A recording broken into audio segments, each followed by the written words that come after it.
అందరికీ నమస్కారం. డైలీ రాశి తెలుగు ఛానల్కి స్వాగతం. కుంభరాశి వారికి జరిగే శుభాలు అశుభాలేంటో తెలుసుకుందాం.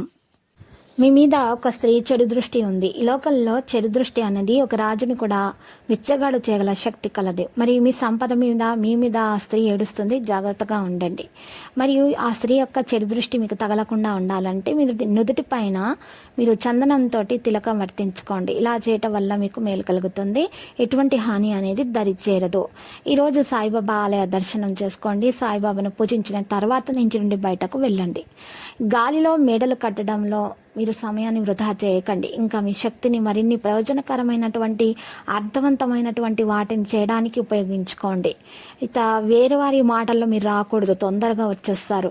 మిత్రులు కూడా శత్రువులు ఉన్నారు, జాగ్రత్తగా ఉండండి. కుటుంబ సభ్యుల మధ్య సానుకూల భావాలు పెరగడానికి ఈరోజు మీరు పాలు, మిశ్రీ, తెల్ల గులాబీలు వంటివి పవిత్ర స్థలంలో పంచిపెట్టండి. ఇలా చేయటం వల్ల ఇది విభేదాన్ని మానుకోవడం జరుగుతుంది, మీకు మంచి జరుగుతుంది. మరింత అనారోగ్యం నుంచి మీరు చక్కగా మేలుగలుగు ఆరోగ్యం మీకు లభిస్తుంది. మంచి చక్కని ఆరోగ్యం పొందగలుగుతారు. మరింత మీకు మంచి శుభాలు అనేవి కలుగుతాయి.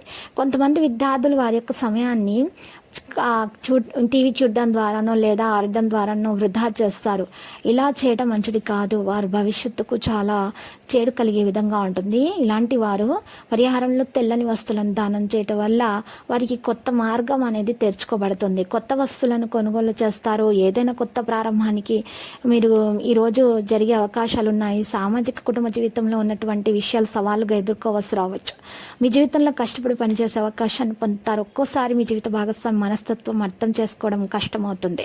ఇంటికి సంబంధించిన వస్తువులు కొనుగోలు చేస్తారు. మీ వైవాహిక జీవితంలో కొత్త మార్పులు వస్తాయి. ఇతరులకు అహంకారం ఉండేలాగా మీరు మాట్లాడకూడదు. చక్కగా మృదువుగా మాట్లాడండి. అందరిని ఆకట్టుకునేలాగా ఉండాలి. బంధుమిత్రులను కలుసుకుంటారు. ఆరోగ్య సమస్యలు కొన్ని వేధిస్తాయి. క్రీడాకారులు, సాంకేతిక నిపుణులకు కొత్త సమస్యలు వస్తాయి. ఈరోజు చూసినట్లయితే శుభకార్యాలకు డబ్బు వెచ్చిస్తారు. హయగ్రీవ స్తోత్రాలు పఠించండి. సన్నిహితులతో సఖ్యత నెలకొంటుంది. మీ సహచరులు మీకు మద్దతు ఇస్తారు. మీరు చిన్న లాభం యొక్క పథకాలపై కూడా పూర్తి శ్రద్ధ పెట్టాలి. పిల్లల పురోగతిలో ఉన్న అడ్డంకులు అధిగమించబడతాయి. కోపం పనిని మరింత దిగజార్చగలదు. కోపాన్ని నియంత్రించుకోండి. మీ ప్రయత్నాల్లో మీరు విజయవంతం అవడానికి ప్రయత్నిస్తారు. పనులపై ఆసక్తి తక్కువగా ఉన్నా కూడా మీరు పెంచుకోవడం జరుగుతుంది. వాయిదా వేయడం మంచిది. కొన్ని మీరు చేయలేరు అనుకున్నటువంటి పనులను వాయిదా వేయండి. అంతేకాని మీరు మాత్రం ఖచ్చితంగా ఆ పనులను చేయండి. మీరు ఖచ్చితంగా దాంట్లో విజయవంతులు అవుతారు. ఆహారం సక్రమంగా తీసుకోండి, లేకపోతే కడుపు నొప్పి, గ్యాస్ వంటి ఫిర్యాదులకు కారణమవుతుంది. కొత్త సమస్యలు పరిష్కరించబడడానికి సమయం అనేది ఉంటుంది, సమయం పడుతుంది. ఆ లక్కీ సంఖ్య 47, లక్కీ కలర్ మరి తెలుపు.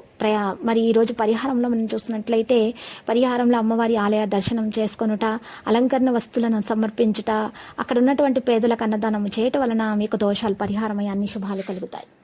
ప్రతిరోజు ఈ విధంగా రాశి ఫలాలు తెలుసుకోవడానికి వీడియోని తప్పకుండా లైక్ చేయండి. క్రింద కనిపిస్తున్న రెడ్ కలర్ సబ్స్క్రైబ్ బటన్ ని తప్పకుండా క్లిక్ చేయండి. లైక్ మరియు సబ్స్క్రైబ్ చేసిన వారికి ఈ రోజు ఏదో ఒక శుభవార్త వినాలని నేను దేవుణ్ణి ప్రార్థిస్తున్నాను. Thank you for watching this video.